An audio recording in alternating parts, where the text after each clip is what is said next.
Wolf girl and black prince episode number 9 की starting में हमें पता चलता है कि उन लोगों की एक फील्ड ट्रिप जाने वाली है, जिसे लेकर के एरिका काफी एक्साइटेड रहती है। नोमोज़ाकी तभी आकर के कियोया से काफी फ्रेंडली होने की कोशिश करने लगता है। एरिका कहती है कि आखिर वो दोनों एक दूसरे के इतना करीब कब से आ गए। फिर हमें दिखाया जाता है नोमोज़ाकी कियोया के बगल में बैठा रहता है। एरिका इसी बारे में सोच रही रहती है, तभी मारिन और टेजुका कहने लगते हैं। क्या वो सोच रही है कि आखिर किस तरीके से नोमोज़ाकी ने उसकी जगह ले ली। एरिका कहने लगती है नहीं, वो ऐसा नहीं सोच रही है। तभी मारिन कहने लगती है उसे लगता है कि नोमोज़ाकी को कियोया पसंद है।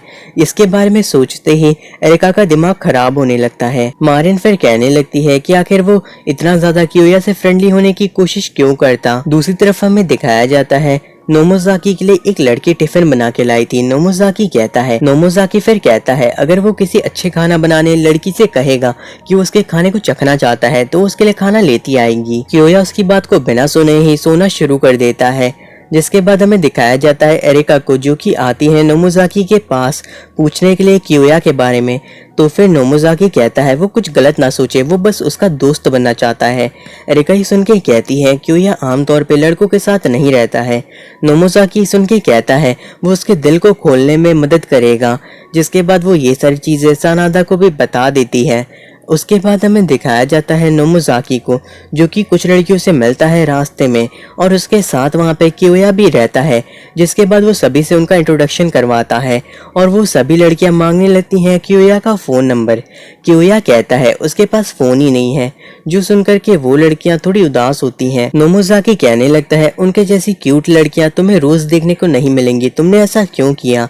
कियोया कहता है उसे इन सभी चीजों से फर्क नहीं पड़ता है। नोमोज़ाकी फिर कहता है उसे अपने इंस्टिंक्ट को काम करने देना चाहिए। कियोया कहता है वो चाहे जो करे, बस वो उन सभी चीजों में उसे ना घसीटे।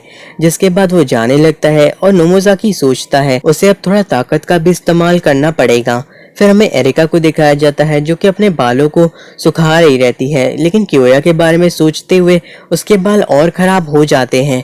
तभी मारिन और टेजुका वहां पे आ जाते हैं और कहने लगते हैं क्या वो बॉयज रूम में जाना चाहे कि उससे मिलने के लिए। एरिका फिर सोचती है पहले जाने के बारे में, लेकिन उसे समझ में आता है कि वो पकड़ी जाएगी तो क्या हो सकता है। सानादा फिर एरिका से पूछती है आखिर वो क्यों चाहती है कि नोमोज़ाकी और साथ ही साथ कियोया दोस्त बन जाएं। एरिका फिर कहने लगती है जब वो स्कूल के अंदर आई थी तो वो पहली बार ही क्लास के अंदर सबसे अलग थी, और वहाँ पे उसे मारिन और टेजुका मिले जिनके बीच में वो जबरदस्ती घुस गई थी। नोमोज़ाकी भले ही जबरदस्ती कर रहा है कियोया का दोस्त बनने के लिए, लेकिन उसे लगता है कि ये काफी अच्छा रहेगा जब तक इसमें कुछ लड़कियां ना आए।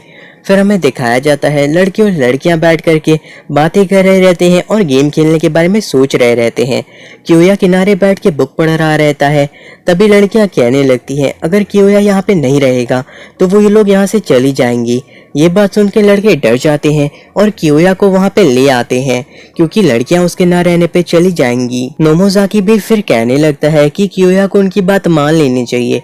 कियोया फिर एक लड़की के बगल में बैठ जाता है जो कि उसे ही देख रही रहती है। फिर वो लोग काफी ज्यादा मजे करते हैं गेम के अंदर, ट्रुथ और डेयर की तरह। नोमोज़ाकी फिर सोचता है अब वक्त आ गया है उसे सही चीज करने का। जिसके बाद वही लड़की जो कियोया के बगल में बैठी थी, उसका नाम मीहो था, वो उससे कहता है कियोया को किस करने के लिए। मीहो काफी खुश रहती है और कहती है वो काफी लकी है कि वो ऐसा कर पा रही है। नोमोज़ाकी खड़ा होकर सोच रहा रहता है कोई भी लड़का अपने इंस्टिंक्ट को पीछे नहीं छोड़ सकता, लेकिन तभी कियोया मीहो के मुंह को रोक लेता है और कहता है वो ऐसा नहीं कर सकता।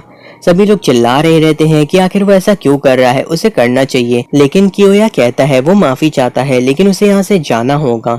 उसके बाद हमें नोमोज़ाकी को दिखाया जाता है जिसे यकीन नहीं हो रहा रहता कि कियोया अपने इंस्टिंक्ट को भी छोड़ सकता है। उसके बाद वो कियोया से कहने लगता है उसे पीछे नहीं हटना चाहिए था। जिसके बाद वो कहता है उसे इस तरह की छोटी चीजों के बारे में सोचने की जरूरत नहीं है। देखो उसके पास कितने सारे लड़कियों के नंबर हैं, पूरी 500 लड़कियों के उसके पास नंबर थे।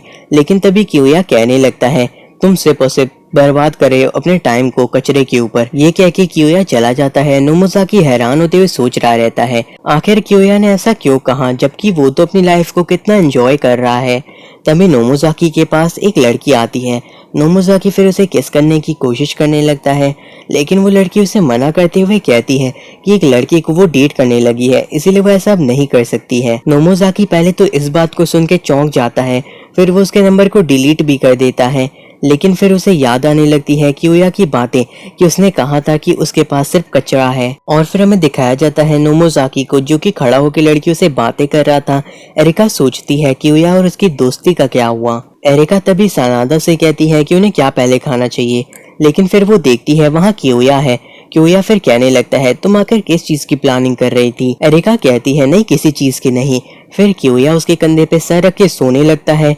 तभी वहाँ पे आ जाता है नोमोजाकी भी, और वो अपने हाथों को ही देखने लगता है। उसके बाद वो लोग अपने स्कूल वापस आ जाते हैं और कियोया उठ जाता है। तभी वहाँ पे एरिका भी जाने लगती है, लेकिन वो देखती है कि वहाँ पे नोमोजाकी है जो कि सो रहा था। नोमोजाकी फिर कहने लगता है कियोया से कि वो सभी चीजों के बारे में सही था, उसने बिल्कुल सही कहा था, एक खास लड़की का होना ही बहुत है। साथ ही साथ नोमोजाकी अब कियोया को काफी पसंद करने लगा है, क्योंकि वो दोनों एक जैसे हैं। फिर वो कहता है कि जब उसे एक असली गर्लफ्रेंड मिल जाएगी तो वो दोनों ही डबल डेट पे जाएंगे।